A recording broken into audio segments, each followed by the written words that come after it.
Oh, having some technical fun here. I'll just have to cut this. All right. Shush. Quiet, you. Okay.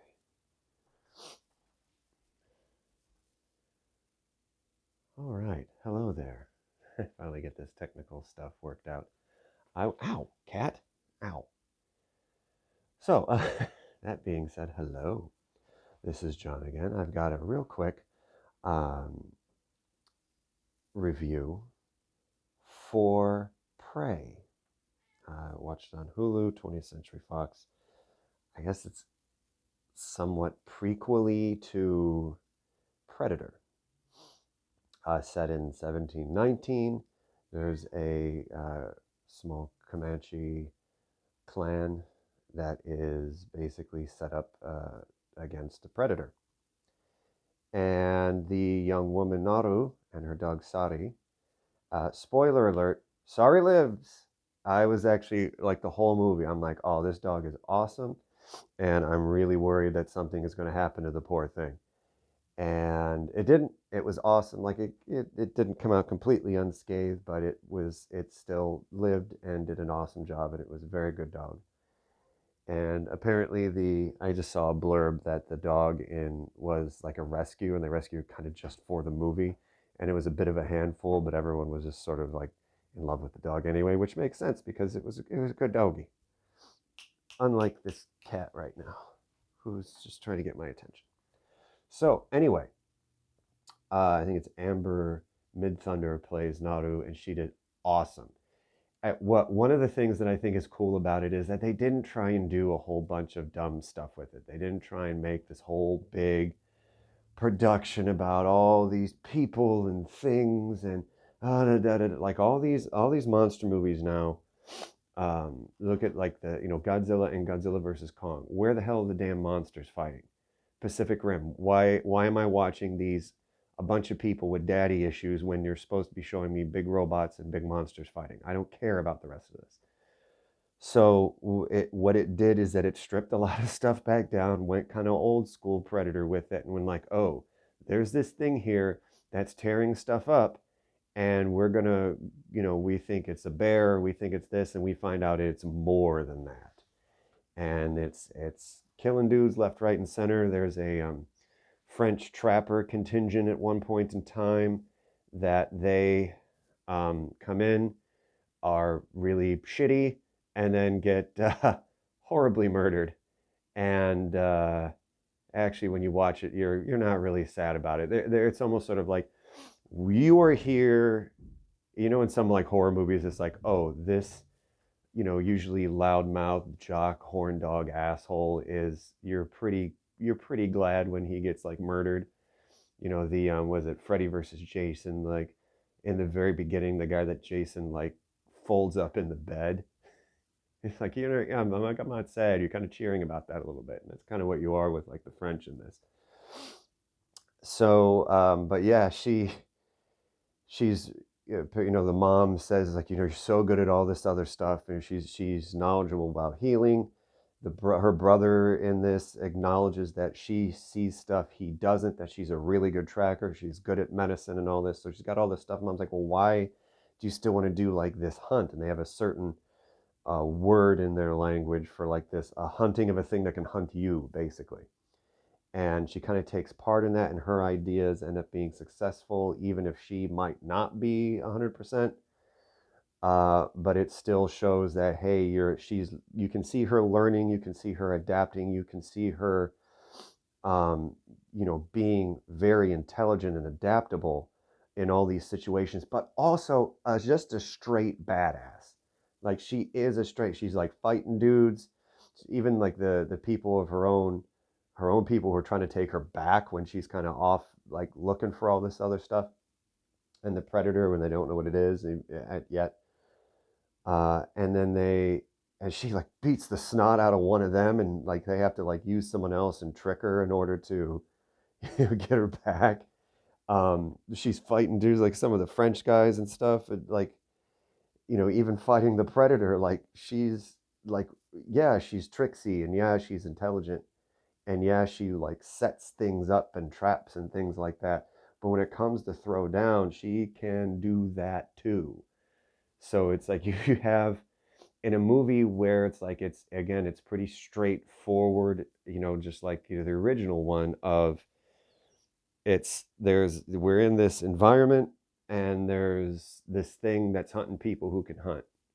I, it's kind of straightforward with it. Even with that, like her development within that context is still really cool and is still really, I think, important in a lot of ways, especially since, like some of the better Pixar movies like Brave, there's not a romance in there to then cheapen the female character as just sort of a, well, she's a girl, so we've got to throw a guy at her sort of thing. It's like the whole thing with, and I've listened to like things like the Prancing Pony podcast, talking about the legendarium of Tolkien and the idea that they threw in Toriel in the Hobbit movies because there's literally no female representation whatsoever, and so they have her doing all the flippity flu cool Sylvan elf stuff. But what do? They throw her in a romance, and it's like you're trying to put this female character in for representation, which is good and right as should be. But the first thing you do is you may have a romance, and you have a romance that within the context of a legendarium would be impossible. It's one thing if it's a sort of like, well, we know there's only three pairings of elf and human, but maybe if you had like, oh, well, this was one that could have been but never did, so it didn't enter the legend the same way Beren and Luthien, Idril and Tuor, and then Aragorn and Arwen did. But no, they didn't even have that as with a dwarf. It's like that's not going to happen. And if you want proper female representation and all this, maybe just don't throw her into some romance. And they didn't in Prey. It was because and part of that is it helps keep it focused. Because having now some sort of weird romance thing in this for anyone in that movie would have thrown it off because now it's not about the thing that it's about. You're throwing in these side things that are unnecessary. So they didn't fall into that trap.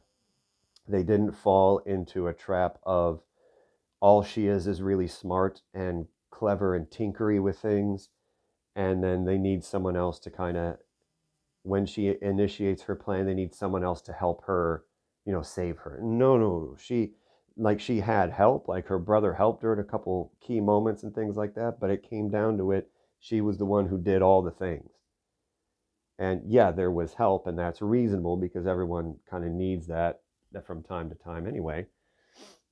But it was still reasonable without now falling into bad tropes. If we want representation of women and we want representation of people of color and things like that, and representation for indigenous people beyond just trope stereotypes, while still being culturally appropriate.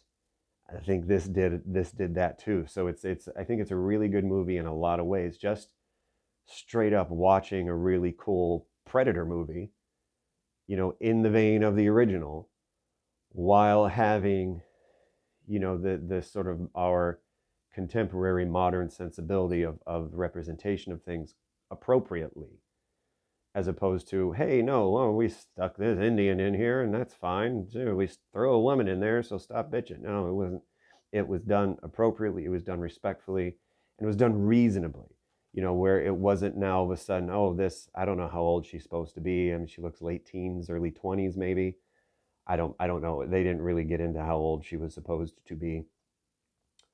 Um, but we have so many things where it's just sort of like, oh, well, this is the lead character, and we want to empower women, so we're just going to make her do everything. She's not a Rey Skywalker, and I like Rey Skywalker. I can't believe I actually said that. Oh my god, I got to do some penance. I'm going to kneel in some acorns or something for actually acknowledging Rey Skywalker as opposed to just Rey, considering the Skywalker bit at that was just absolutely head poundingly freaking awful. I hate that. Ugh, God, I can't believe I said that. I am genuinely sorry to both people who might accidentally stumble across this video that I actually said that. But it's not like Rey from the Star Wars sequels, where it's now all of a sudden, with no training and no anything at all, she's absolutely, completely the most powerful being that ever lived, sort of garbage. No, it's like she reasonably, you know, does need help in some things. You know, it's like, yes, the older, more experienced at hunting and fighting males are going to have a little bit of a leg up on her in certain things, but she still like beats the one dude's ass. And after, tracking and being captured and having all this other stuff, especially versus an opponent as just ridiculously sort of strong and everything as a predator, then yeah, it's not unreasonable that there might be a moment where she needs a hand, she needs a leg up or something like that. And it also kind of gives, like, her brother, again, kind of spoiler alert, like it kind of gives his death meaning, and it makes his own strength seem more, because he's completely effed up, but he's still able to kind of reach and do something that would be helpful. It's like it kind of reminds me of, was it Apocalypto, when the main dude killed the one guy's son, and like the real stern, like real looking guy comes through and he takes him through the obstacle course, and he gets speared on that trap, but he's still like reaching out with his knife, like, oh man, like you are dead in like 5 different ways, and you're still just has that to try and go after that. And it's like that sort of power and everything was sort of shown. And there were times where the brother was actually a real good brother. You get a suspicion that maybe there's something a little he might have done to kind of trick some people and stuff, but apparently not. But he acknowledges Naru's like abilities, and it was like, listen, if it wasn't for what you did, I wouldn't have been able to do this cool thing that I got all these accolades for. You know, she's inserting herself in like these hunting parties, and he's like, no, bring her. We might need her. If she's a good tracker, so and so might be hurt. She knows medicine. There are times where he has her back, as opposed to just sort of like, the horror movie trope of just, I'm going to be the guy and you're just a dumb girl. And it's like, well, now you know why there's final girls, because there's a bunch of dumb guys. But he, there was sort of like reasonable ideas of trying to protect his sister, and then this isn't your job, it's mine, and all these other things. But he does acknowledge her skills and her abilities, and he does what he can to try and make sure that she has the opportunity to survive as well. So props to him, and the dog, and Sadi the dog, and that Tabe, I think is the brother's name. But yeah, so Prey 2022, excellent movie. Really enjoyed it. Looking forward to watching it more times. It'll be in some rotation of mine. I don't know if it'll be like in a summertime rotation, or just in an action movie rotation, or I'll double tap it whenever I watch Predator. I'll just go right for this, or maybe watch this first and then Predator, or something along those lines. So, or Predators, because I do like that movie, the one with Adrian Brody. Everyone's like, Adrian Brody is almost miscast in that. There are some things that no matter how good of an actor you are, you're still miscast. Like the dude who's in Jesse, I think, in Breaking Bad. I've never really watched it. Is in like third, and I guess now this fourth season of the Westworld TV show. And it's like I saw the third season. He did an excellent job acting in that, but he was completely miscast, because I do not believe that dude is some badass ex-military guy who can beat the snot out of people. I don't believe it. I don't believe he did an awesome job acting. He's just completely miscast in that character, and Adrian Brody was borderline miscast in that thing, but still ended up like, I mean, his tough guy voice is better than any other live action Batman voice. So let's be honest about that. And actually, he did a pretty good job with it. I liked it. And plus, I mean, it's always nice to see Danny Trejo in a movie, and you can't go wrong with Alice Braga with like anything. So I do like Predators as well. But yeah, Prey, good movie. Go watch it. Make sure it gets watches, and it gets likes, and it gets promoted. and it gets pushed out there because that's the only way we're ever going to see you know we're ever going to see like proper representation about things. That's the way we're only ever going to see things that are different or new or not just the same shit different day. And Grant, I know I'm saying this to a sequel prequel sort of thing of an established um thing with canon and all this other stuff like that, but it's a step, and any sort of step into actually having the billion stories from all throughout history and all over the world. It's not the same three things over and over again, rebooted and remade.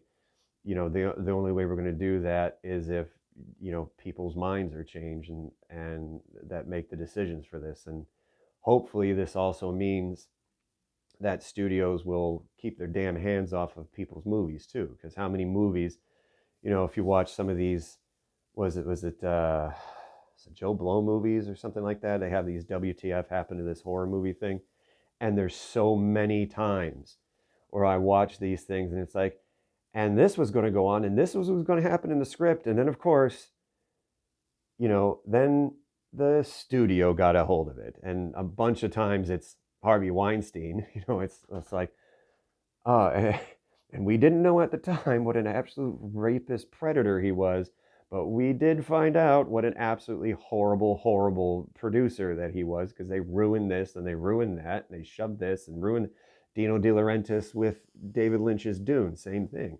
Instead of, we hire someone to do this job, I got to go in and now, as just a dude who counts money, now I think I know how to do something creative.